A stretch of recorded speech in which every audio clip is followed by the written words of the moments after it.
Entering the atmosphere in T minus 10, 9, 8, 7, 6, 5, 4, 3, 2, 1.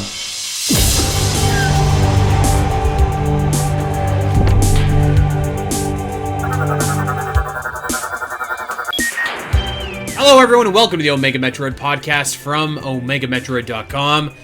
My name is Andy Spiteri, joined on this late night recording by Doominal Crossing. Doom, how are you?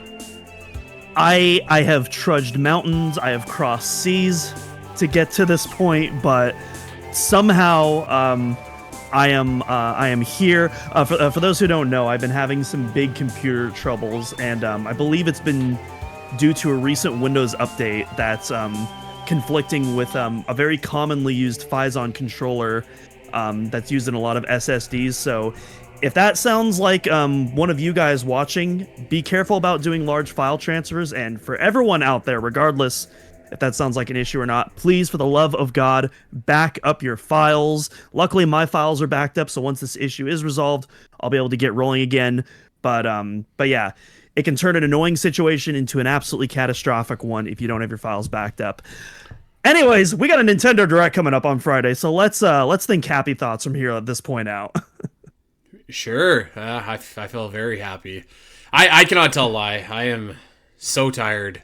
We are doing this late at night, a day late, but by God, we did get there, and it's been kind of a messed up day. But there was it started off anyways really nice, which was the announcement of a Nintendo Direct, and the September Direct was confirmed, which is fantastic because, like, man, at the rate Nintendo's been going lately, like you could have set your watch to the fact you were going to get like a Direct in June, a Direct in September, and February, and like that just has not been the case at all for the last like 18 months. So we thought we were getting a September Direct. Happy to see that it was confirmed, although it's on a Friday, which is a pretty unusual day for Nintendo Directs, and I have to imagine this is where we find out the fate of Metroid Prime 4 in 2025. One way or the other, I think it's confirmed. Yeah. We'll do some quick Direct predictions. I imagine we're going to be doing an emergency episode on Friday. Hopefully, I get the day off work, but we'll see. But yeah, I think we're getting that Metroid Prime 4 release date. Whether it's this year or next year, we'll find out. But I think we are getting the final date. I think we're gonna see the big hook about this game, what it's gonna offer. I think this is the last possible time for Metroid Prime 2 and or 3 to show up, if those are indeed real games coming to the Nintendo Switch family of systems. And I think we're getting some Mario 40th anniversary info, including perhaps finally a peek at that elusive 3D Mario game. We'll see. I don't have any predictions. We got a lot to get to, so I don't want to like get too deep into that. I will say I think if Metroid Prime 4 is not released in 2025, people should be prepared for not a release date tomorrow. Like, if it gets pushed back to 2026, I don't know that you're going to get like a firm release date in 2026. And I would say chances are probably 50-50 at this point. So we'll see what that looks like. I don't know. I think that like you can still have a long time for Metroid Prime 2 and 3 to come to Switch. So I wouldn't rule out that possibility, but we'll see. But yeah, the other stuff, the only other real thing that I'm looking for that we know of is just Age of Imprisonment. I'd like a release date for that, and I think we'll get one. I think it's probably gonna be like January, but we'll see. But yeah, very very excited, and it's like stupidly early in the morning as well. So I work like as the Direct is ending, so we'll see what we do, and we'll see if we do a show or not, depending on what we get from that Direct. So we'll see. Hopefully good news. I think the Switch 2 could use like a big game announced for it. You know, like Donkey Kong Bonanza was kind of that game, but I don't know if it was really that game. Do you know what I mean? Like it wasn't like that ginormous, undeniable game. So I'm looking at like, hopefully we can have something to look forward to from this Direct. Obviously beyond Metroid Prime 4. Mm-hmm. Yep. So, we'll see. Friday at what day is it? Oh my god, this has been a long week. Yes, so Friday at 7 a.m. I have a sad announcement for everybody watching on YouTube. By the way, if you watch these videos on YouTube, which you can watch it on the Omega Metroid YouTube page in full length. You can see our faces and reactions. You will not be seeing Lincoln, the puppy, for the next 4 months, as he is going to be undergoing knee surgery.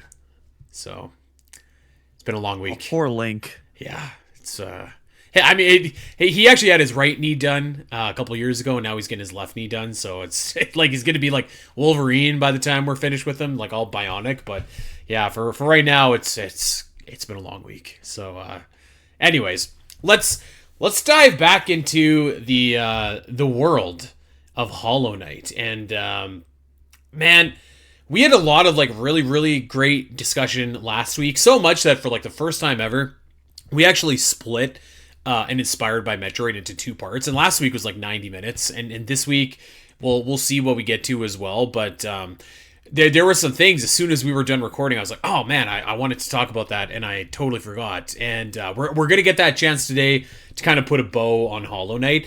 I hadn't completed my playthrough by the time that we recorded last, either Monday or Tuesday. I can't remember what it was.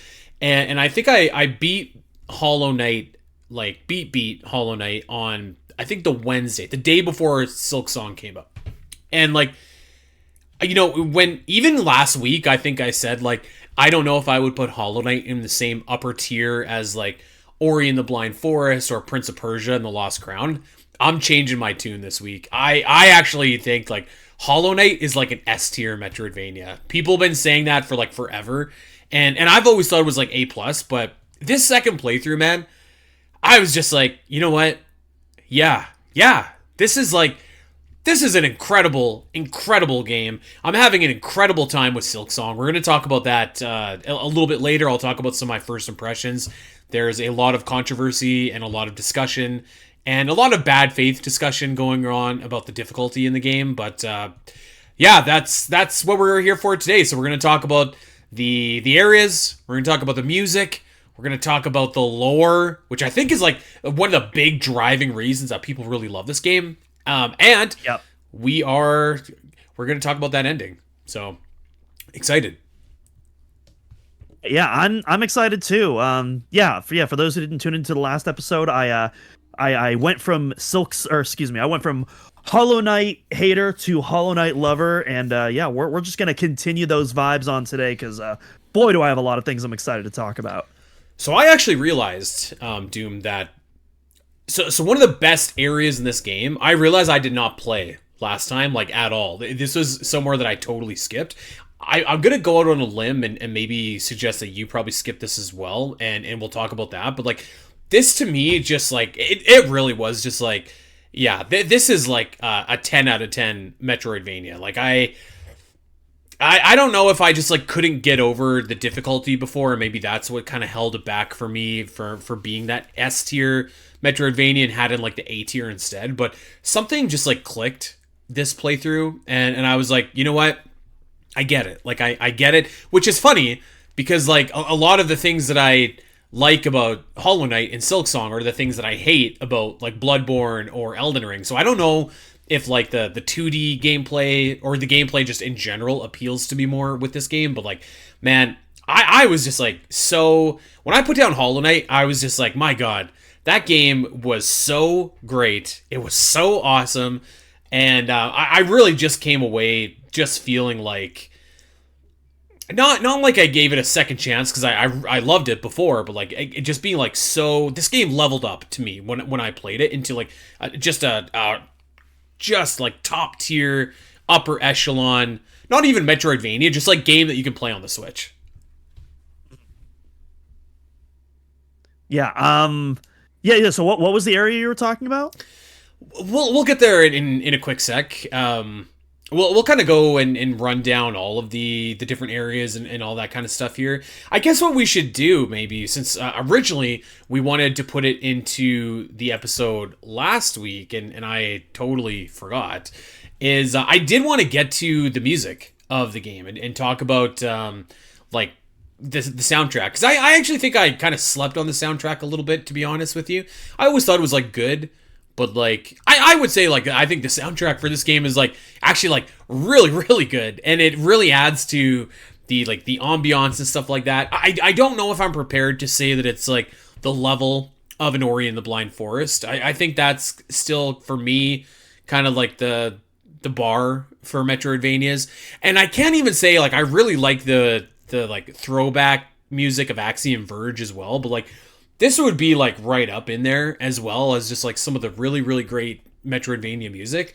I thought that it was like very somber, very melodic, very just it added to the mood, I think.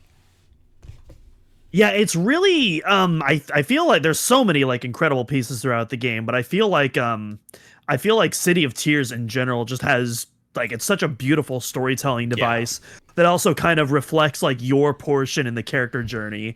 Like like you first enter it and it's very somber, and then you have, after you defeat the Soul Master, like you get like these little bits and hints of like hopefulness in there, and then you get to the second portion and all of a sudden, as you know, as the lore starts to come together, that somber, that kind of desperation starts to creep back in. Christopher Larkin did such a phenomenal job with this soundtrack. I absolutely love it. There's some absolutely top tier ambiance pieces as well, and even just some beautiful pieces that's not moody. You know, like you have the second area you visit, the garden area. That's just like a nice bouncy kind of playful track, and it still fits the universe of Hollow Knight. Really enjoy stuff like that too.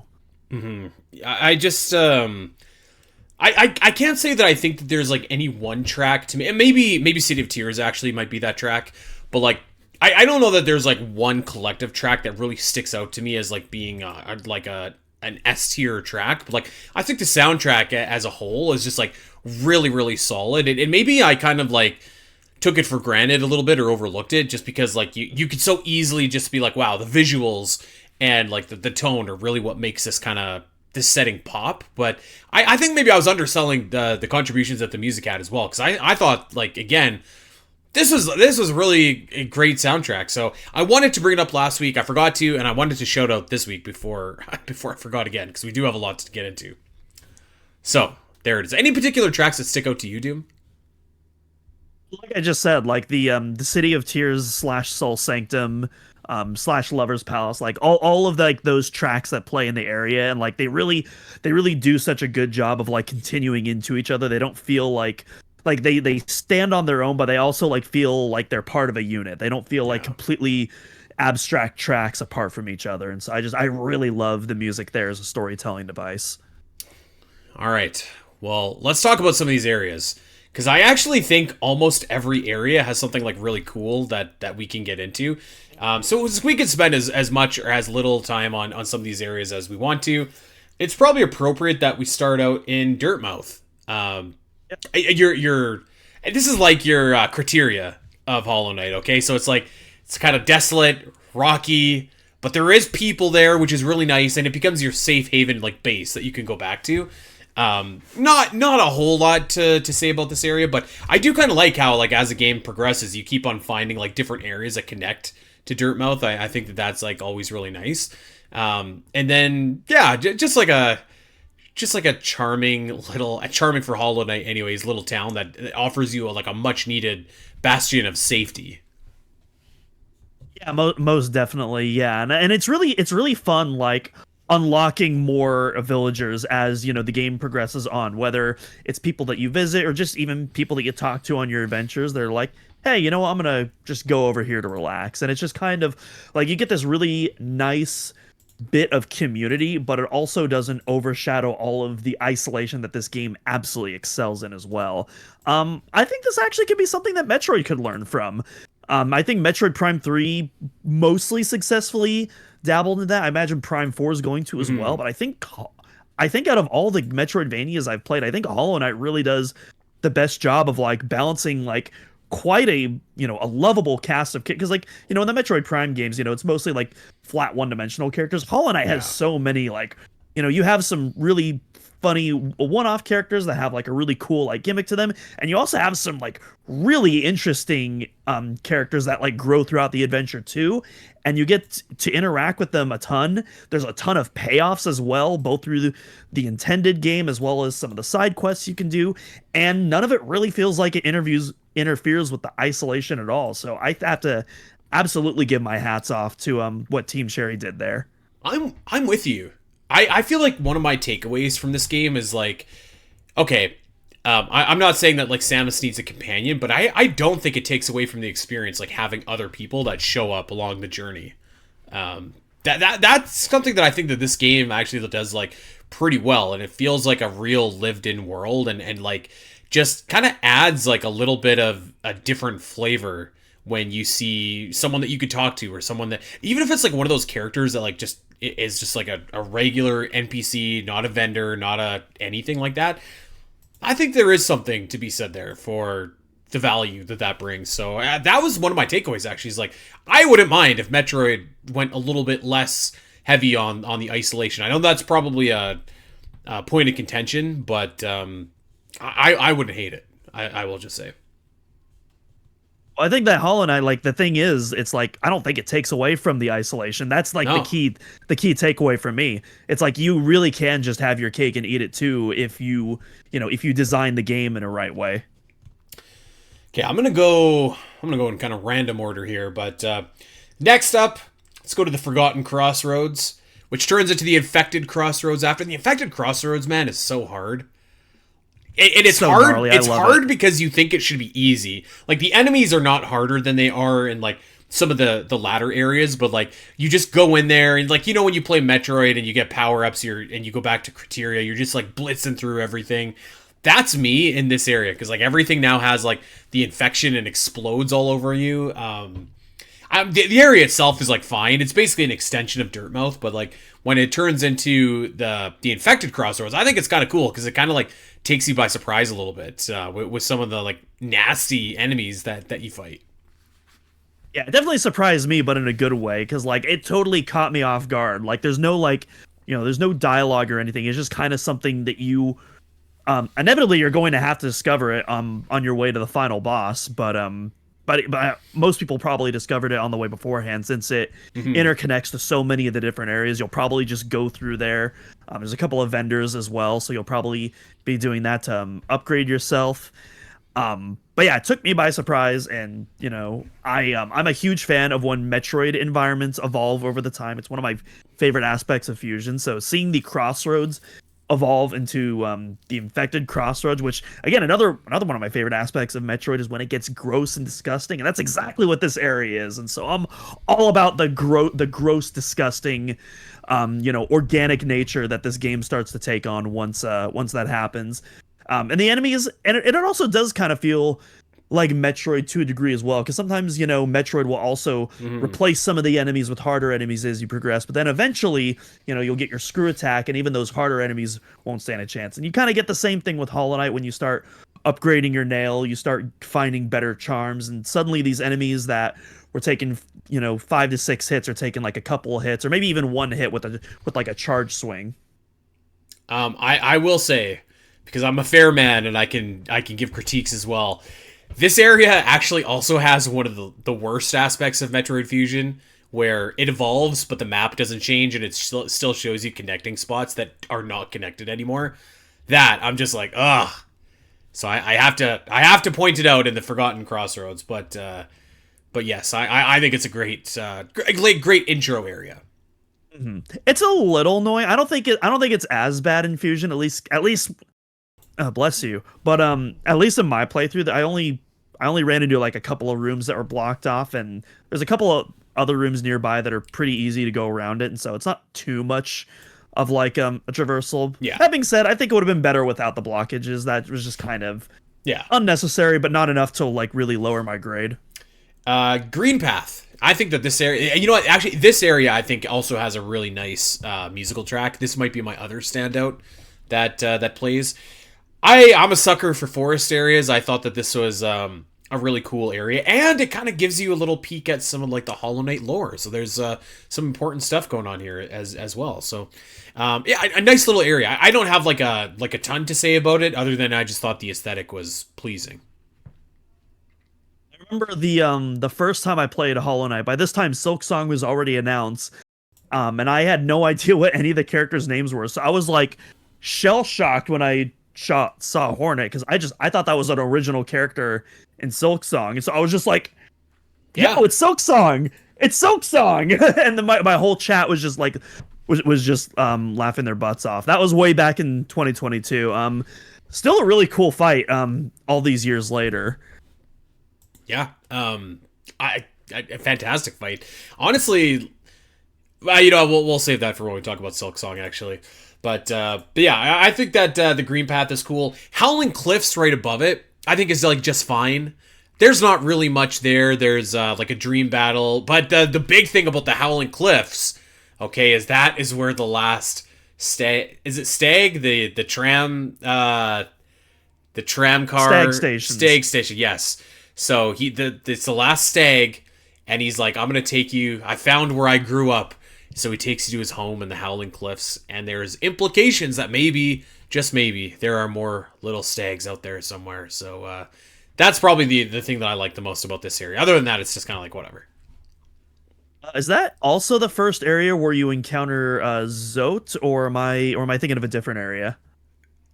That might be, because it kind of like bleeds right into Dirtmouth. You technically start off in the Howling Cliffs, and then you kind of like go into Dirtmouth. So it could be. It could be. Yeah, because I know it's like right above Green Path in that area where it's kind of like halfsies. Yeah, someone will know for sure, but yeah, I think that that's a pretty cool area. Fungal Wastes, I think, is fun.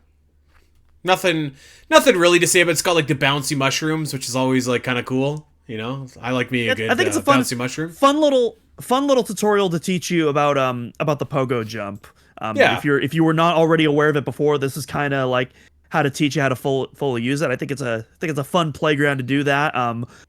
Of course, you also have the Mantis Village as well, which is kind of like a sub area in the Fungal Waste. Which we talked about this last time, so I didn't face the Mantis Lords last time. I actually I can't remember if I faced them right after the podcast. I think it was like as soon as we were done recording. You were like, "Oh, I just beat them." Like. Yeah, and I was like, "Yo, that fight was awesome! Like, why didn't I do this before?" It was a fun fight, and also not like ridiculously challenging either. Yeah, just like considering, kind of like a just like a fun little jog fight. Yeah, fun memorizing the patterns, and also important because it opens the door to one of my favorite late game areas, actually. Yeah, you know what? I do want to say, I really love how after you beat the mantis, like the three mantises there, all the mantises will stop fighting you and they'll bow to you, and it's such a cool feeling. Like that is amazing. Like it's so good. I love that, actually. Like when like there's not a lot of games that do this, but like some games will have it where like enemies will either like stop fighting you because you're too powerful, or you'll do something where they're just and I feel like that's such a nice, rewarding feeling, especially for like a game like Hollow Knight, right? Like where you die a lot. I like it a lot. And it's also like a really subtle storytelling device as well, because like, you know, like typically like your bad guy NPCs, whatever, it doesn't matter what the faction they are, you slice them, you shoot them, whatever, they die. This is one of the but this it teaches you that, like, well, the mantises aren't necessarily, villains like everything else you spread, or like an infection like everything else that you spread. And you can kind of subtly see it because their eyes are never orange at all, and so that's a little thing that you can spot if you point it out. But like, but yeah, just a really cool detail, really cool gameplay mechanic in general. And then on top of that, I love the one guy that just unlocks the door, and you get like you get the super long nail charm, as well as like a ton of geo. It's just awesome feeling all around. The Fog Canyon. This area is a little bit slept on. I feel like it has like all the jellyfish, and there's not really much there. Like there's no stag station. There's no like there's not a lot for you to actually do there until like very late game, when you can finally dash through those like super annoying black pillars or whatever they are, the Yeah. void, and you go into the teacher's archives. And I will say that I thought the teacher's archives was pretty cool. And like the boss there, I don't know if it was intended to be an homage to like a giant Metroid or not, but it sure looked like one. So I think that this area was like pretty neat. Maybe on like the lower end of the areas, I guess is fair to say, but still kind of like a neat little place to traverse nonetheless. I wasn't able to explore too much because I know there's like a charm you get where you can explore the acid. I never found that on my journey. But so I didn't really get to do any of that stuff. So really, yeah, your first trip, you kind of pass through it to get to the next area, and then you come back the late game. I don't know, do we want to talk about that right now since it's a late game fight, or do we want to wait till later to get into that? Because that in general was a huge pop off moment for me. I mean, we can talk about this fight in particular right now if you want to. I actually like. I don't have much to say because I was pretty powerful by the time that I got here. So this was kind of like in and out for me. But yeah, let's do it. Yeah, well, yeah, definitely not the hardest fight in the game, but it wasn't necessarily because of like the fighting itself. It's that I think Quirrell is the name of the NPC. I call him Samurai Man, but I think his real name is Quirrell. And he's a guy that you encounter like throughout your adventures. He's kind of like an explorer, just like you. You don't really know anyone's motivations at the start of the game, which I also think is super awesome. We'll talk about that later in the story. But yeah, you're both just kind of like someone who's you are both just drawn to the nest and you're exploring. And then you encounter Quirrell again near the archives, and he goes, the presence here is stronger than ever. There's something about this location that's drawing me. Mm-hmm. And he kind of sits outside and meditates. And so you start exploring the archives. You face the boss battle, and at first it feels like the boss is, invulnerable. I'm trying to slash it. I'm trying to cast spells, and it's like, oh my god, this thing is chasing me all over the place. It's zapping me. I don't know what to do. And then my boy, the goat Quirrell starts showing up with his cool sound design. He starts popping off all over the place. Finally, he lands like the most anime-looking melee strike ever, makes the boss vulnerable, and that's when you realize, oh, that's how I'm supposed to take down the boss, with teamwork. Oh my god, that was such a killer moment. I think that's another thing that Metroid could learn from too. You have some cutscenes, in Prime 3 with like run-ins and stuff. You never really get like a big teamwork thing. And even during like the Galactic Federation storm, like, you're mostly protecting those guys. They're glass cannons. They're not doing much. This fight really does feel like a team effort between you and Quirrell, like equally, like, getting this work done, and it just feels so incredibly satisfying. Are you talking about the jellyfish fight? Yeah, the jellyfish fight. Oh, you're right. He does show up. Yeah. Man, I totally forgot about that. Actually, I wish that I was spent a little bit more time there, because like, yeah, I'm thinking of there's some really cool team up moments, but like not the one I was thinking of. But you're right. He did show up. Actually, that was pretty cool. Yeah, I popped off so hard. That was a highlight of the game for me. Like, even though the fight itself was like relatively easy once you like understand there's like 2 attacks it does besides chasing you around, but like it was just a really cool story and character moment that, like, in spite of the boss fight, otherwise not being all that much, that elevated it so high into like a top 3 for me, I think. Quirrell is a pretty cool little dude. I remember bumping into him at the Blue Lake, which we'll get to in a sec. Let's talk about the Queen's Gardens, which I actually like really love, because like the Queen's Garden, it's kind of like an extension of the Green Path, but it's like filled with like the traders, like the trader mantises, which are mantis, I don't know, which I thought was like a really cool concept. Ones that broke away from the kingdom, and you fight the trader lord, and you also get another like just awesome team up there, which I cannot remember this guy's name for the life of me. I'm gonna look it up here, but man, this was one of my favorite fights, because the Trader Lord was just like absolutely smoking me. And then like I remember I finally finished him off, and it felt so good. But my man did not make it, which made me very sad. I'm trying to look up the name of this guy who helps you out here, and I am not doing too well finding it. But this was one of my favorite fights for that sole reason as well, just because you had like that backup going on. I'm a sucker for a well done team up, and like that's the only team up I encountered in my adventure. But like, man, that was just so well executed. I think the Queen's Garden was one of the areas I didn't get around to. I definitely remember that, and I definitely remember that area being mentioned in some of the lore videos I watched. But I didn't quite reach that area, which is weird because I felt like I explored pretty thoroughly with Green Path. So, but for whatever reason, didn't find that on my first playthrough. I'll definitely try to look for it on my inevitable second playthrough, whenever that might be. I thought you had to go there for something. Is there a power up there that you need after Trader Lord? I could have sworn. Whatever, it doesn't matter. Not on my playthrough. I guess not. Yeah, I guess not. Okay, well, let's transition and we will talk about Deep Nest.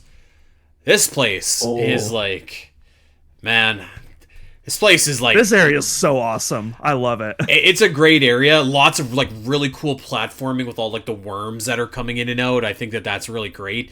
The spiders, man, they're just like difficult enemies because they appear out of nowhere and you got to be like really quick on your toes with them. But yet another like really cool area, I think. I actually didn't find the spiders too bad. At least with like the charge slash, like those were pretty good at like one-shotting a lot of the spiders. I was having trouble with like, man, I can't remember what they were called, like the worshippers. Is it the bug that like has the scythe and like you're in the narrow tunnels or whatever? Yeah, and it like starts slashing if you get too close. God, I started having trouble with those at first, but I realized if you do a charge slash on it with its mask, when it opens up, it'll actually stun it, and you'll still get the attack as it's opening up. And like 3 or 4 charge slashes, at least with my nail upgrades, were enough to take it down. So that little cheese strat ended up turning what was supposed to probably be a very annoying enemy into a piece of cake. I actually like, so I really like the area there, and I think the beast den is really cool. Like the little sub area that's there. I have to admit though, it's not my favorite area, not because like the platforming isn't great, not because like the worm portions aren't really great. It's just like very kind of like dank and dark, and I think like Hollow Knight like kind of pops off like when it like there's some dank and dark areas in this game, but like I feel like they're just like not as bleak as this one, which I guess makes sense. Like we're in the Deep Nest, but I couldn't sit here and say that this is like one of my preferred areas of the game, is maybe the best way to say it, but still like a really cool area nonetheless. And of course, getting to lore, like this is, Hornet is from Deep Nest, which is cool. Yeah. It feels very oppressive, but like in a way that like feels fair. Like the atmosphere is very oppressing. The gameplay to an extent can kind of be depressing, but it also doesn't feel like, oh my god, I don't know how to describe it. Like the atmosphere feels oppressive, but the gameplay it feels just fair enough. It doesn't feel like survival horror, but it still is able to evoke that atmosphere, which I really love. There's tons of cool platforming. Say, I love the I can't remember if it was like a geo patch or like a charm or something, but there's this one puzzle where you're going off the worms, and there's this one that's going vertical, and you have to constantly pogo bounce off the top of it as it's going up to get to the surface. Yeah. I thought that was like a really cool puzzle there, and I was really happy when I nailed that. It's got some really creepy moments too, especially when you're when you're going after the Watcher. The second you go into that space and you start talking to the characters, and they're like, "Please sit down. Please, you need to rest." I was like, a fool, and I sat down. I was like, no, damn it. Like, I don't want to sit down, but I think I have to. This seems like a bad idea. And sure enough, it was a horrible idea. It was a bad idea. Yes. And then I didn't fight this boss, but there were a couple of times where I was trudging through the caves, and I saw the Hollow Knight copy, and that like froze me. I was like, oh, what is that? What is going on? And then I didn't fight it, unfortunately, but I found out later that actually becomes like an optional boss fight. I wish I did fight that, because I thought that was like a really cool lead up. But yeah, that definitely creeped me out of my first playthrough. Yeah. You know what this place reminds me of is being in Dark Aether a little bit. Like I kind of want to get out of there, like it's a good area. There's lots of cool stuff, but like I just don't want to be there. It kind of reminds me of a longer GFS Valhalla, because I feel like Dark Aether is punishing. Like, it's oppressive, not just in its atmosphere, but its gameplay too. Like, obviously nowadays I don't have a problem with it, but if you're playing Echoes for the first time, like you're gonna get beaten down, especially once you enter Torvus Bog, where the difficulty especially starts to crank up in that area. I didn't feel like this area, at least, had that same kind of like difficulty spike, and that's why I feel like the atmosphere still has that oppressive nature, not the gameplay, and that's why it kind of reminds me more of the Valhalla, but obviously not as short-lived. Let's keep going around the map here. We'll talk about the Ancient Basin and the Abyss, which is tied to it. So Ancient Basin, not much here. Like, it's just a collection of tunnels and a boss fight. But man, when you get to the Abyss, oh boy. So actually, I used the Abyss Shriek, like the upgraded up A move, and I used the Lifeblood Core, which is the charm that you can get in the Abyss to finally beat the final boss of this game. And good lord, I was thanking heavens for those items. But the Abyss, I thought, was just really cool. That lighthouse overlooking all the void, I thought was really cool. Just it seeing the, what it kind of reminded me of is the if you've ever been to Italy or somewhere with really old, streets or cities or something like that. It reminds me of the catacombs of those cities, where you can see the old civilization that Hollow's Nest was built on top of there, which I think is really cool. Yeah, this moment is where the game turned from a B plus to an A or maybe even S tier for me. This one area alone.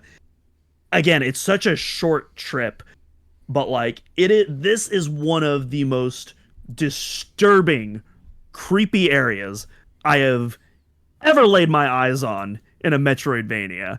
The storytelling, and again, there's not any dialogue, at least until you're getting out of the area, but there's not a word of dialogue, but just the imagery, the world building.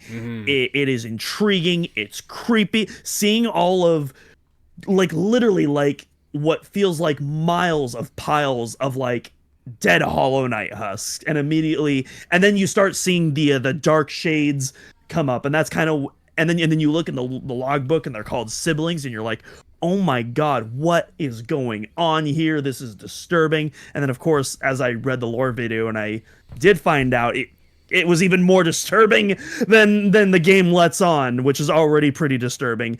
And then of course it's also satisfying because you finally get that damn shade cloak, and you can finally cross those void pools like you were talking about earlier. So the second I got that, I was like, oh my god, thank you. Those things were annoying me. Hallelujah. Okay, the Royal Waterways, aka the sewer, aka the dump. I don't mind this area at all. It's smaller, but I think it's kind of cool. And there's tons and tons of secrets to here. It looks really small when you get in, but eventually you can kind of unlock a little bit more. You find the junk pit. You find Isma's Grove, which has that charm that lets you get in or swim in the poison and stuff like that. I like this little area actually for what it is. I'm a sucker for a good sewer area. What can I say? Yeah, and again, it's got some really creepy enemies too. It's got the Dung Defender. How can you not love the Dung Defender? My the Dung Defender. Yes. And also, this was a very triumphant moment for me too, because when I initially played Hollow Knight, the name is escaping me right now. The Flarg boss battle, whatever it's called. That was the moment that made me quit Hollow Knight, where I realized that I wasn't having fun. Hmm. And even though it's an optional boss, I was like, I'm gonna take this thing on. I'm gonna you know, I'm gonna atone for my sins of the past. And by golly, I did, and I was so happy Did you smoke him? when I finally did that. Oh, Oh, okay. I smoked him. I waited to get some more nail upgrades so that I could one shot his little minions that he spawned. Once you can one shot the minions, it takes a hard boss fight and turns it into Yeah. an absolute cakewalk, and it was just so satisfying just smoking, and that felt like, kind of like a literal reflection of like where I was in the, in my opinion of the game at that point. You're talking So- that big. It looks like a maggot, right? Like the Yeah, the Yeah, one that yeah, like, yeah. and it spits the flies that like home in Flukemarn. on you. yeah. Yeah, thank you. Yeah, So I actually encountered this boss. I think later as well. This is one of the few bosses that, like, I ironically like didn't give me that hard of a time. But I again, because I went there like pretty late into my run. But if you have to like spend a lot of time like hitting the little things that it spawns off, like yeah, this boss. No good. Okay, I'm curious if you made it to this area, actually, because this is a completely optional area, but it's called the Hive. Did you get there? I did. Yeah. Okay. I think this is a pretty cool, like, little spot here, because you don't really learn a lot about, like, the bees in the lore, I don't think. Like, they're just kind of like their own tribe, and they're doing their own thing, and the area is pretty small, and to be honest, like, there's not really a lot there that's worth going for, other than like you can get the Hive Blood charm, but it's basically like replaced by the Lifeblood core, and there's a mask shard, but like other than that, like you don't necessarily need to go here if you're not like doing a 100% run. But I think that this is a cool little area nonetheless. Yeah, I didn't explore too much of the area. I think I know there's a boss fight here that I missed when I came, so I think I was just kind of passing through to get to a different area. But yeah, I did spend a little bit of time here. A part of me hates killing like the big bumblebee looking guys, because by the time I got there, like I was one shotting them, and it's like they're just minding their own. They're minding their own business, And then here I am, just like, ooh, free Geo. Hey, nothing wrong with that. You got to make that. You got to make up that bank that you inevitably lost in the beginning of the game. So I thought that was a cool area. Yeah, right. The Kingdom's Edge area is pretty cool, and there's like a couple like different levels to this area, and like a couple different portions to it. There's kind of like the rocky portion at the very beginning. There's like the outdoorsy, wintry kind of portion, which I thought was really cool, where you can see like all the bodies falling down. The place where you get the King's Brand, I thought was a really cool sequence. And of course, Coliseum of Fools. Did you attempt any of the trials here in the Coliseum of Fools? I did not attempt Coliseum of Fools. I saw that and I was just like, nope. Nope. So I ended up my game with all of the grubs, all of the masks, all of the vessels, and all of the nail upgrades. And so to do that, I did have to do the first two trials or whatever. I never did the last one yet, which I'm assuming is the most insane one. But I will actually say, like, it might not be as ridiculous as you think that it's going to be. Like, they're fairly like easy enough enemies, and at least at the end of the first one, you get the greatest boss battle in this game against the mighty Zote, who cannot attack you. He just sucks. He just gets like bodied around. Like that's it's like such a nice little moment, and like you could just like smoke him, and he doesn't do anything. That was one of my favorite moments of like my entire playthrough, to be honest. Maybe. Well, I'll probably end up revisiting it on playthrough number 2, like a lot of things. But playthrough number 1, I was just like, we just need to finish this game. Finish this game. Yes, we did. We had a time crunch on our hands. Yes. City of Tears. I think a lot of people would say this is the best area in the game. Yeah, this is. I think my favorite is still just the Abyss, even though how short it is, but like has like a full-fledged real area. It's probably this and Hollow Nest for me, or Deep Nest, excuse me. Yeah. Like both of the, for very different reasons, but like my goodness, the atmosphere in these in this area is just so incredible. And again, probably my favorite boss fight in the game, Soul Master, still like such a phenomenal fight. I think maybe there's if there's an appetite for Doom and I to rank the areas in this game, let us know. A lot of people seem to be into last week's episode. A lot of people seem to be in this week's episode. I think this is something that we could come back to and do. I will say, and who knows, maybe this will be another instance of me complaining about an insane fight and Andy going, oh no, it wasn't that bad. Beat it on my first try. Soul Master, one of my favorite fights in the game. The Night Watcher drove me absolutely nutty. I'm very, very happy when I finally did take this thing down, but my goodness, I was stuck on this guy for probably like 30 minutes or so, or at least it felt like it, just bashing my head against the wall. Even when I was memorizing the patterns, I felt like I was powerless, and then finally just slowly but surely got the groove together and, dodging and weaving his attacks, and I made it out with one mask shard left remaining, vibrating in the ether, begging me not to get hit, and I did it. I hate that fight, but in the best way possible. Boss, right? No. Well, this was the second to last boss I fight. Oh, this is the one that there's like 4 of them in a row, right? Before the six. Oh, that was brutal. No, I did not do that in my first try. I got smacked around like all over the place. I had an epiphany actually, and I was gonna save this. Actually, I'm gonna save that. Remind me to bring up my epiphany when we talk about Silksong. Okay. This boss was brutal, man. I'm with you. I was just like, oh my god. I thought that this was harder than the Dream Boss actually, which I don't even know if you fought the Dream Boss. Now that I'm thinking of it, is there a Night Watcher Dream Boss? I didn't know that. Sorry, I was talking about Lurian the Watcher, but now I don't know if you even fight Lurian the Watcher. I think you just go and you absorb. No. It. Yeah. No, so that's the thing. I was dreading because I was like, "Oh God, there's gonna be another boss fight after this. It's gonna be worse." And it's like, no, you just smack Lurian around and that's it. And it's like, oh, thank God. That was insanely relieving. Yeah, thank God, because that's enough. Yeah, I want to say you only fight one of the watch. Yeah, because the only Watcher boss fight is the one is Deep Depths, right? The Metroid. No, you're right. You're right. The Metroid, yeah. Yeah. What's it? What is the name again? Like Umu or something? Yeah, Umu, yeah. Umu. That's a sick name. That's the only Watcher boss fight, yeah. I think that City of Tears is a fantastic area as well. It's got a lot of cool stuff going on. A lot of really great imagery, like the statues and the small little houses and stuff that you can go into. You mentioned Tower of Love earlier, which is a really, I thought, cool spot that kind of added to that real world. Like this actually felt like a city and a civilization. Low key, one of the sadder moments for me is like when I struck the opera singer with my dream nail and sent her to the place beyond. It's kind of sad. I don't know.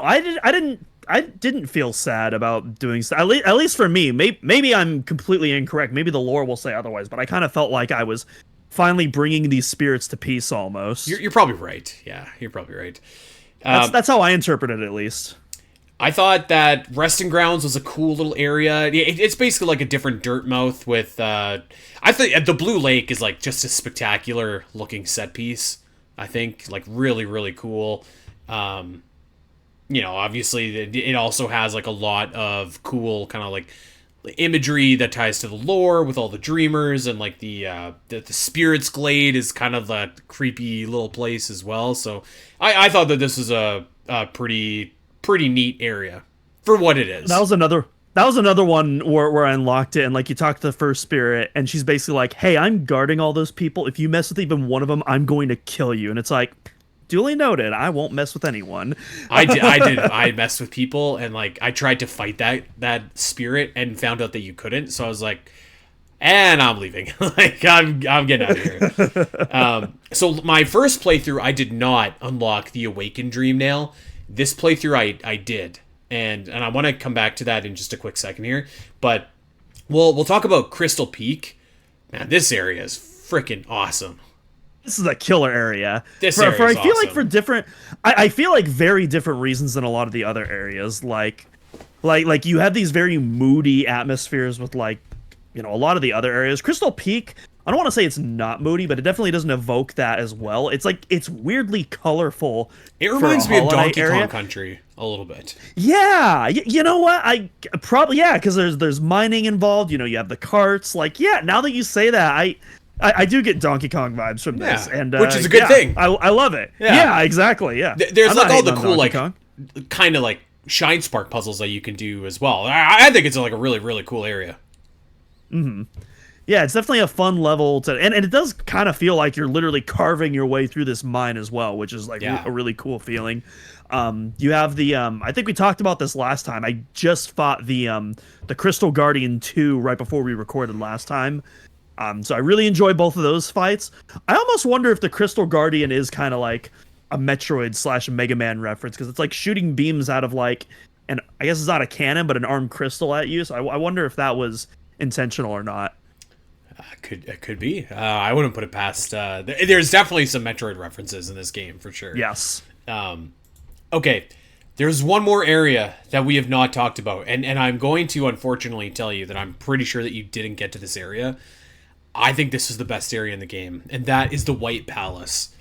This area. So let me set the table.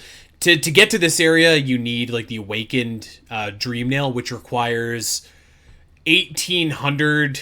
I forget what they're like, essence or dream points or whatever. So that was very difficult to accrue. I fought like, so there's the 7 dream bosses that you can fight. So I fought them all. I fought a couple of like the boss variants, like the dark versions of like some of the bosses and stuff like that. Like, for example, in the Ancient Basin, I fought like the dark version of the like the Hollow Knight clone or whatever.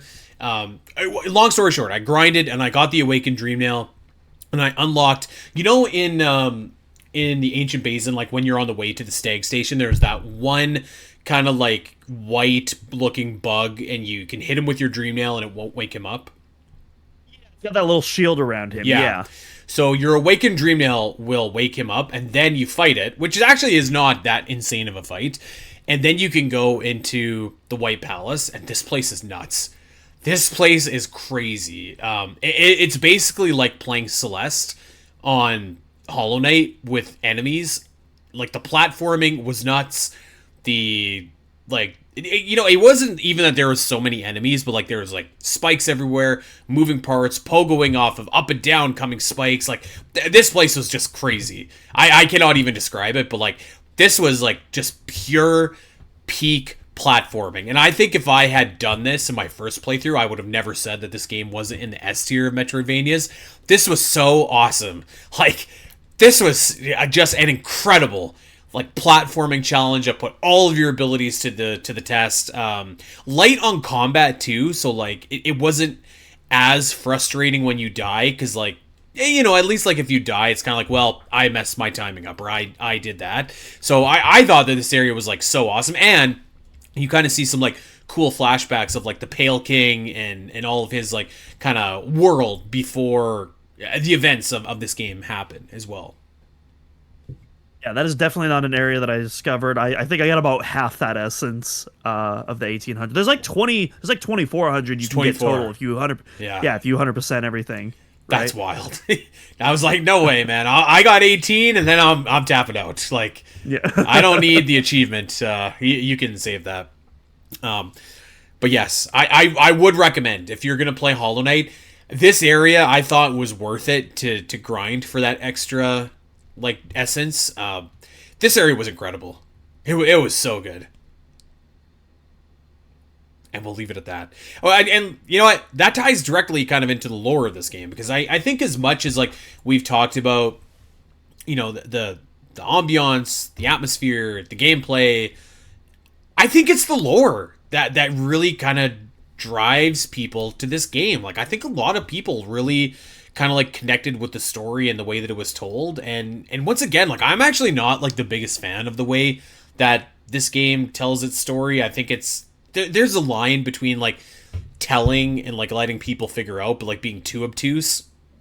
I don't know where that line is for this game, but I don't dislike the way the Hollow Knight tells its story. But I do think that like you can miss out on a lot of the context and a lot of like the really cool stuff that's going on if you don't actively go and look for it. But there is some wild stuff happening in this game, man. Yeah, so by the time I finished the game, I barely knew what the hell was going on. Like, and I was pretty upfront about that. But I also didn't. But at the same time, I didn't mind, just because like I felt like the characters and the world building were so strong. I didn't feel like I needed that immediate story to be satisfied. Like obviously still wanted to watch a lore video so I could educate myself for the episode. But like I was already pretty just satisfied with that. My goodness, watching the lore video and just seeing just how deeply rooted and disturbing everything gets. Oh my goodness. Okay, incredible. Incredible. Let me try and do like the Cole's Notes versions here, and I hope that I'm going to get this right, okay? So apologies if I don't. But the world starts, okay? Like there's only, at the start of the world, there is the void, which is like nothingness, and that's what people worshipped. That civilization, much like the Chozo, disappeared, and they lived in the abyss, and you could see their remains down there, and you could see the void like reaching out. That's the black stuff that's grasping for the night. The void is one entity. After the void comes like the creation of bugs into like sentient beings, and each kind of bug has their own like deity, it sounds like, for the most part. Like the bugs in the Queen's Garden, for example, worship that like slug thing that's there. I'm butchering this, I can't remember the name of it, but you encounter it. There are some other beings as well that they worship, but like the big one that kind of emerges is this being that the moths worship, okay, called the Radiance. And the Radiance is like the god of dreams. So the Radiance can go into people's dreams and basically kind of like creates an alternate dimension. Much like the show that I was just watching, The Sandman on Netflix, which everybody should watch because it was really good. So the Radiance is like the big god, and it needs to be worshipped to be powerful. And so the Radiance splits, it has the dream realm and the regular realm. But then Doom, over time, another deity comes. There is a worm, and we're talking a worm like Game Worm, WYRM here. A big snake-like being. And instead of this big snake being, well, a big snake, instead it takes on I was about to say a humanoid form, but a bug form, and calls himself the Pale King. And the Pale King is like the god among gods, okay? This Pale King gives sentience to like all these bugs. He builds Hollow Nest. He is like a great deity. Everybody loves him. Eventually the moths also start to worship him and stop worshipping the Radiance. And the Pale King, along with the Pale Lady, his wife, do create this like gigantic kingdom that you see in Hollow Knight, and you get this amazing civilization, and everything is really great. Everybody's really happy. Bugs are thriving. But then, okay, the Radiance, the forgotten god of dreams, is just like, what about me? Not on my watch. And so the only course that the Radiance has is to infect the dreams of every bug, turning them crazy, much like in The Last of Us almost, where people are just going absolutely nuts. That is where this infection comes from, is the Radiance doing whatever it does in the dream world and causing this infection. And that is where the kingdom first started to decline. How am I doing so far? You're doing very good. This is very similar to the lore video I watched. So yeah, I'm like, oh yeah, I remember this. Okay. Let me keep going, because that's Act 1. So Act 2, the Pale King is just like, this infection is a problem. What are we going to do? And because the Radiance is a formless being, only exists in dreams. It's not a real... It's basically light, okay? The Pale King is like, what are we going to do? It can't be killed. We're going to do the classic Metroidism. We're going to contain it until Samus comes and kills it at some point in the future. And so that... But the way they contain it is freaking disturbing, to say the least. So basically what they do is and when I say they, the Pale King and the Pale Lady create vessels.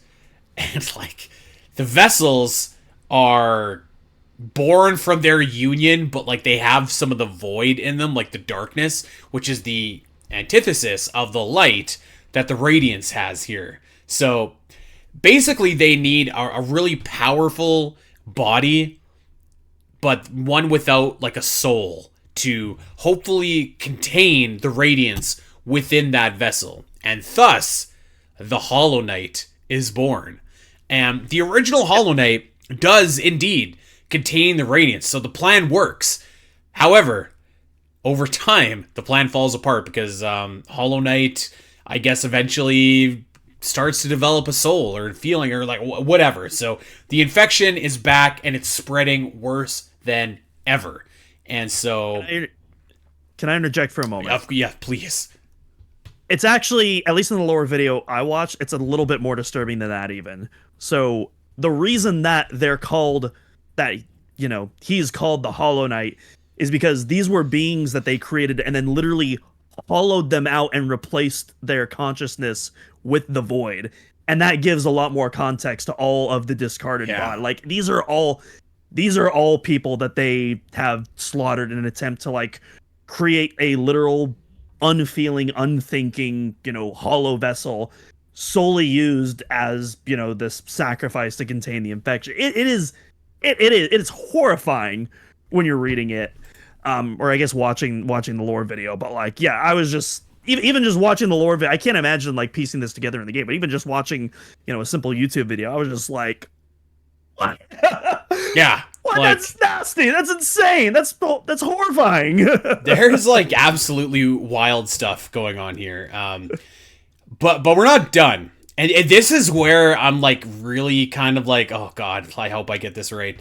So what happens next is the infection is back. The Hollow Knight is corrupted and things are not looking good. And so the Pale King kind of has like one last plan or one last desperate grasp to seal this infection. And he goes to some of his most trusted advisors. Lurian the Watcher volunteers. There is the teacher that we talked about over in the Fog Canyon, Monomon, the teacher, and of course Hera the Beast. And all three of these are like very powerful entities. And they volunteer. Basically, they sacrifice their lives to be like these dreamer guardians in order to seal away like the infection until at some point in the future, Samus comes to get rid of it, or one of the knights starts to work. But there's an extra wrinkle here because Hera the Beast, the big spider, is just like, listen, Pale King, I will do this for you. I will be your dream vessel guardian, but you have to do something for me. And Pale King's like, what? Anything? What is it? And Hera the Beast is like, you need to give me a daughter, and that daughter is Hornet. Bum bum bum bum bum. So that's kind of a cool little twist as well, and it kind of implies that like this happened recently because Hornet doesn't look that old to me. I don't know if I'm wrong about that. I mean, it's hard to say, like, you know, how do the bugs age in the Hollow Knight universe? But yeah, that is a good question worth exploring. I feel like I had what's a bug year to a human year? You know? Yeah. what is that? Well, I mean, the lifespan of a fly in our world is, you know, about a month at the absolute most. So I mean, yeah, who knows how that translates into Hollow Knight? Yeah. So that's kind of where the story picks up. Although the Pale King does like pass away. You might have to help me. I don't remember how actually the Pale King passes away, or if they explicitly say or don't. I think the lore video, there's implications that he was murdered maybe, but I don't think they went into detail of who was responsible for that. So I actually don't know. I see. Maybe I'll try and look it up kind of as we're talking here. But so that's kind of where the story goes. And of course, like when you start the game as the knight, you encounter Hornet, you kind of learn, and that's why she's just very much like, I know what you're trying to do and I won't let you do it, because waking the dreamers, which is the goal of the game, is kind of like, well, if you do that, you have to be able to defeat the infection once and for all for good, or else like the world is toast. So like waking the dreamers is like the the end all be all. Like what that activates endgame no matter the outcome. And so it makes sense that Hornet was very resistant to do that. But here's where our paths I think differ. So maybe Doom, what I will get you to do is tell me how your game ended. Yeah, so I definitely know our paths differ, because I looked up, not only did I look up the lore, I looked up all the endings too, and I definitely got the quote unquote bad ending. I feel like pretty much all of them except for one are bad endings, but yeah, and even then, like there isn't really like there isn't really 100% happy ending, shall we say? But yeah, I got the ending that probably most people got, where you after you defeat all the dreamers, the Black Egg Temple where the Hollow Knight is being held opens up. Really cool scene, by the way. There's a similar thing that happens in Doom the Dark Ages with a scene I won't spoil in that game, but you open the Black Egg Temple and you just see the Hollow Knight there, and he's just, as he's chained up, he's just looking at you as you walk around. So cool detail, like such a small thing they put there, but it just elevates it so much. It's so, like, it creates so much tension, and a surprisingly easy boss fight, especially compared to the freaking Night Watchers. Way harder fight than the Hollow Knight, but yeah, a very fun fight though. But yeah, you in the quote unquote bad ending, you you defeat the Hollow Knight, and you use your focus. You've been using this throughout the game, not just to heal, but you also use it to absorb the dreamers. And after getting the Hollow Knight vulnerable, actually, before I even talk about that, there's one more thing about this fight I gotta talk about, and this like really like made my jaw drop in the middle of the game, even before learning like the lore implications. But you do the first half of the fight, and it's your pretty standard fare, and then a lot of the bosses of the game, they'll make their second phase very well known. They'll do, when you start the second phase of the fight, it gets super disturbing. He pulls out his sword and you're expecting him to attack you, but instead he starts stabbing himself repeatedly. God. And there's like blood, guts, and corruption goo going everywhere. And he's being damaged too. He's like flashing white each time he's doing it. And it got me thinking, like, oh my God, he's like, not only is he's like fighting this corruption and he's trying to help kill himself. Yeah, it's heartbreaking. It's gruesome.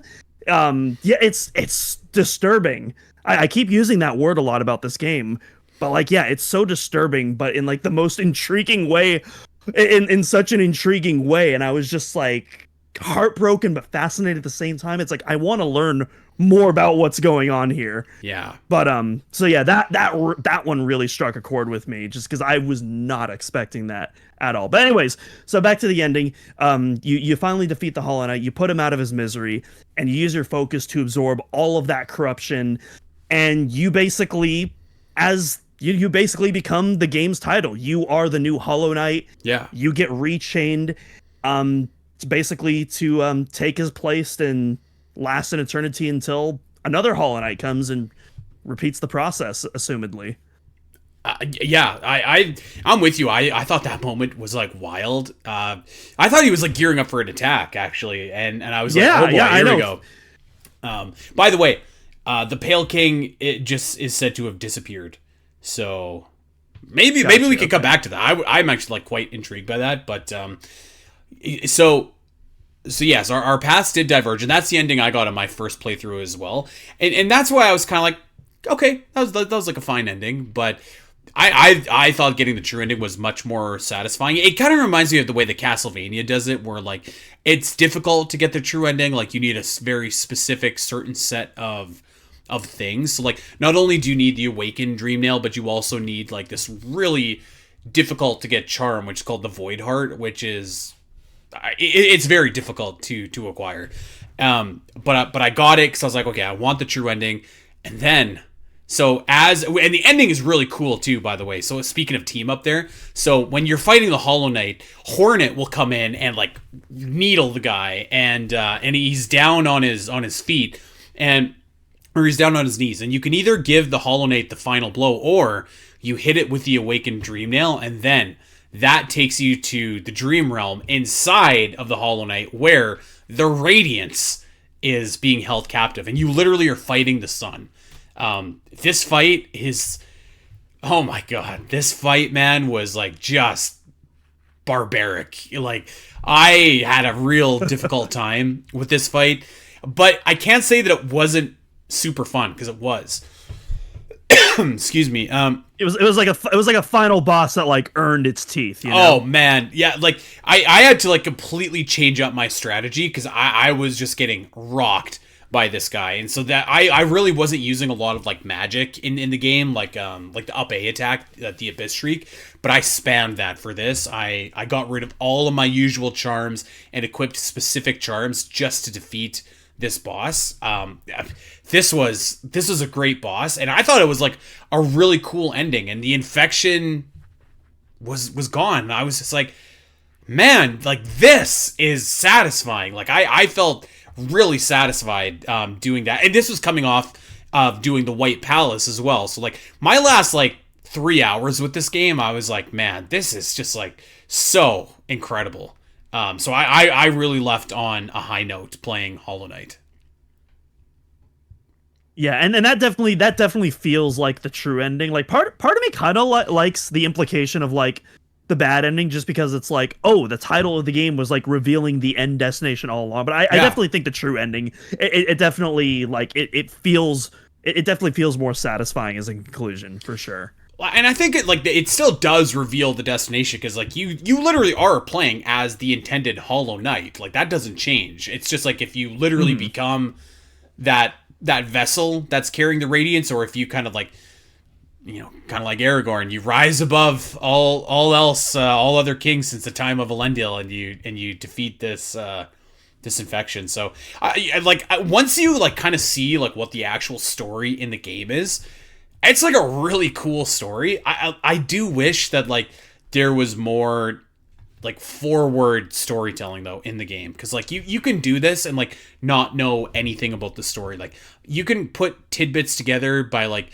reading the enemy lore. You can put tidbits together by like seeing some of the environmental pieces in the game. But like I don't think there's anything wrong with like what Metroid Prime does, where it's like, hey, here's Chozo lore, like collect like 30 of these and you can see what the story is. Like I really don't think there's anything wrong with that. I would have liked to see that, because I think like a lot more, and maybe not actually, because I do think like a lot of people are really intrigued by the story in this game, and maybe it's because it's obtuse that makes it, you know, intriguing. But I kind of do. I think that there's probably a lot of people who played Hollow Knight that missed out on this story. Yeah, that's the thing, is I both agree and disagree with that, because like I agree in the sense that I do feel like it was because of that obtuseness, like it was intriguing enough that it wanted you to get more, but it's like you're gonna have to do work to get more. You're gonna have to do a lot of work to get more, and it's like my God, I'm trying to finish this game, but I'm really intrigued. I do want to do more, and so I do like that. I also do feel like, and again, watching the YouTube summary of it was still like incredible. I was still like having my mind blown. I imagine probably discovering and putting those keys together on my own probably would have been that much more satisfying. But I mean, how much do you do at the cost of that obtuseness, which I personally think is an important part of like why that resonated me with so much, because the atmosphere is absolutely incredible and intriguing, and it just gives you enough breadcrumbs, but it's dark and you don't see where the breadcrumbs go, so you kind of have to feel it out, and I like that. I like it too, like, and I think that there's maybe a balance there. Like I think that like if you had, because Silksong kind of has something like this, where like you can find like relics and they tell you a little bit of story, and they're hard to get. I don't know if I would have minded that, like really, like something that you could just like reference from like the menu and see like, okay, this is the actual story there. But I don't know, maybe that's why, like, you hear people talking about the lore and stuff of Dark Souls all the time, and I'm like, this game, like like it tells you to read the item descriptions. Like that's not storytelling, but maybe to some people it is, you know? So like I think that there is a balance there that could have been had. I mean, Metroid Prime, you have to read a ton of lore entries as well. I mean, is that really any different? I think so, love yes. doing that. Yes, I think that's different. Some might disagree, but anyways. I haven't played Dark Souls, so I can't comment. I haven't either. I played Bloodborne, and that game has like there's story, but like again, like I feel like if your answer is like, well, read the like the potion description, it's like no, like just tell me the story. But again, like I will acknowledge like part of the intrigue is the mystery and like piecing it all together. So like that's never really. I'm not like a super intense lore guy like in that like I'll pick apart like little clues and stuff like that. I'm more so like tell me what you want me to know and like I can make my own inferrals or whatever. But anyways, like I think the story here is really cool. I'm really intrigued to know more about the Pale King. I would love like to play a game as like this character. I think that'd be really cool. Obviously the story of Hornet is very intriguing, and just like the general like Hollow Knight like saga. It's a really cool world that they've built, and they're expanding on it because like there's so many bugs, and like all of them are, you know, like all of them kind of have their own culture and different things going on. I haven't come across any mosquitoes yet in Hollow Knight Silksong, but if I do, man, those are the worst kind of bugs that there are. So we'll see. I was about to say, like, you slash the hell out of those mosquitoes. Dude, you know what enemy is brutal in Silksong? It's the cockroach. Well, actually, there's those ones at the cliffside, the bouncing ones. Those are supposed to be mosquitoes, right? Maybe they are. Yeah, maybe they are. Yeah, they got the long proboscis that like I think those are supposed to be mosquitoes. Yeah, maybe. Yeah, you might be right. Or maybe they're fleas. Maybe they're fleas because I think those also have proboscis. That would actually, I'm saying that out loud.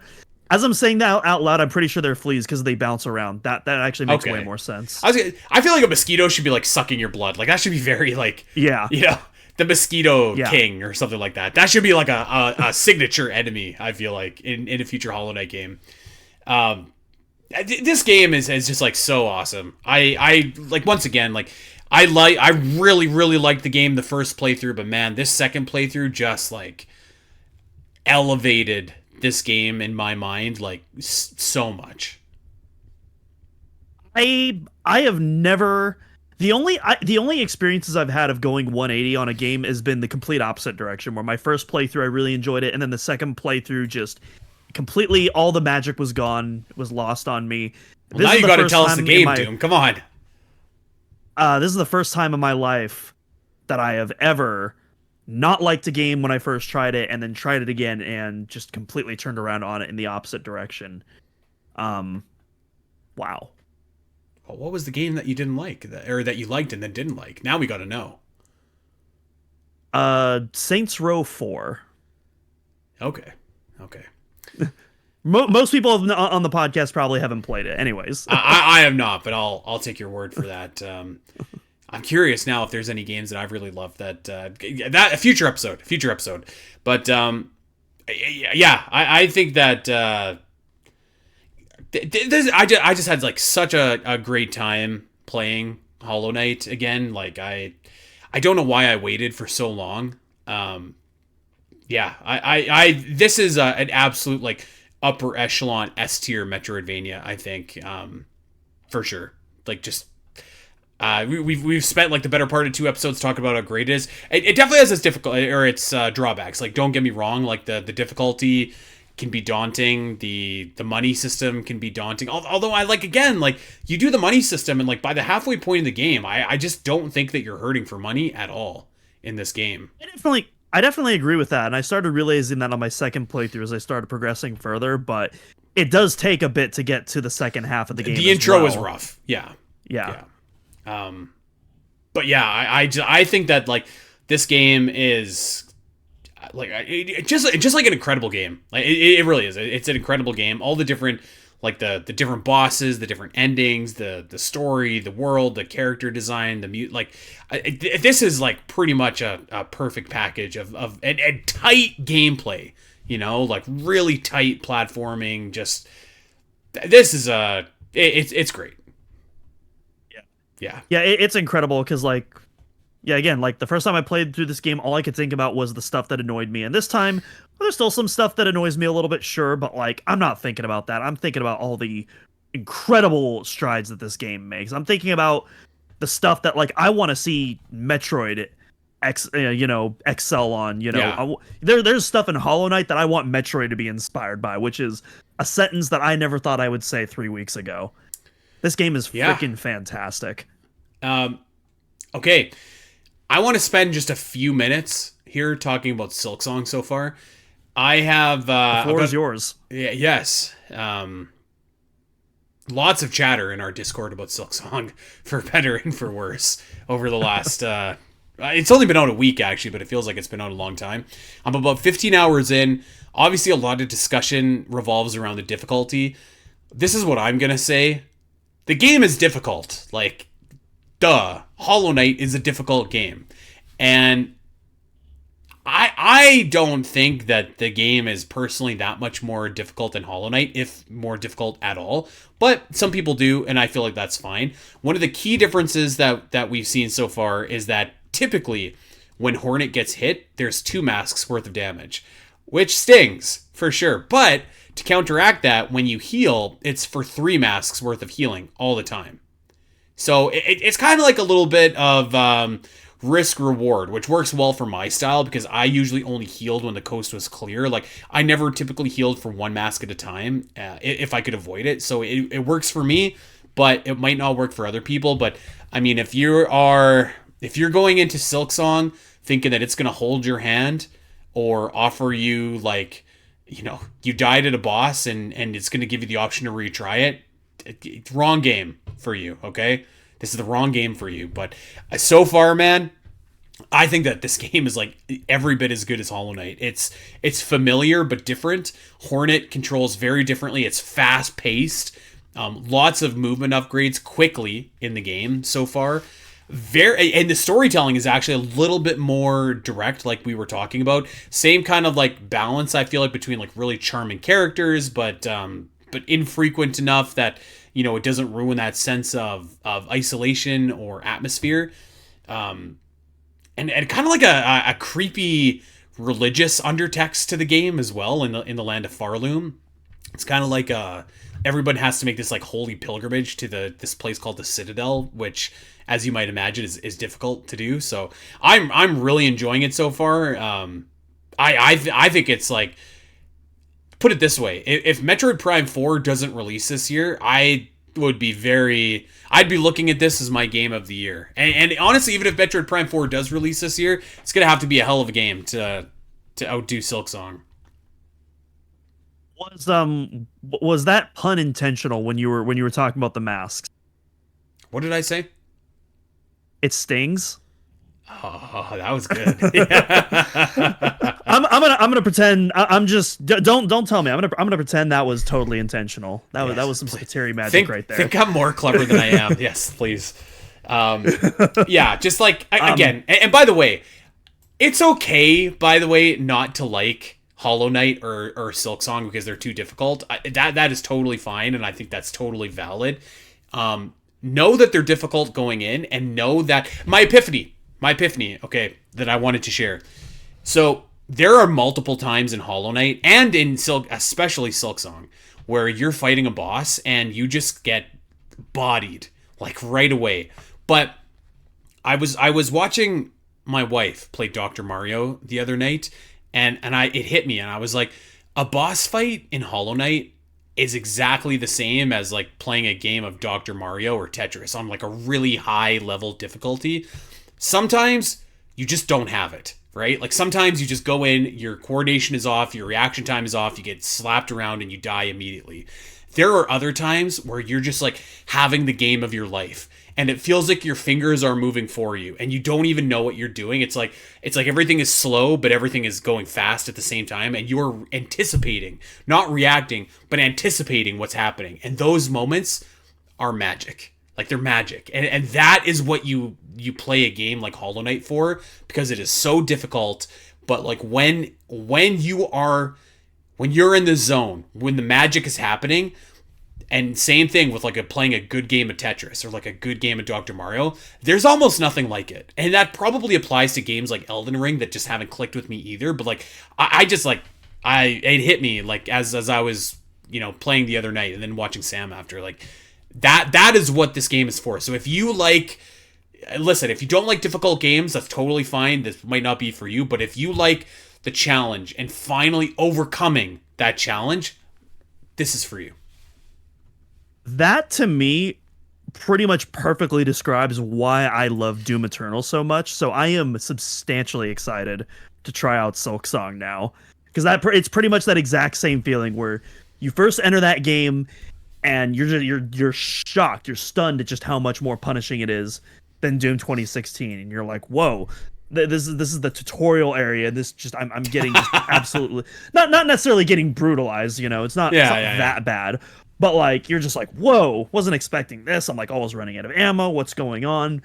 But then you're just like, I'm not using my full kit. What am I not using? So it's like, I'm not using ice bombs. I'm gonna force myself to use ice bombs more until it becomes muscle memory, and then I'm gonna use it in opportune moments. And I started doing that with every little piece of my kit, and then by like the 5th level, everything all came together, and I entered that that almost like higher being, if you will, where you're just like you're having this out of body experience, watching watching yourself just like go all around the controller doing all these crazy abilities one after the other, and just kind of like in an autopilot mode, but being in the zone. And that is what makes Eternal such an incredible experience for me.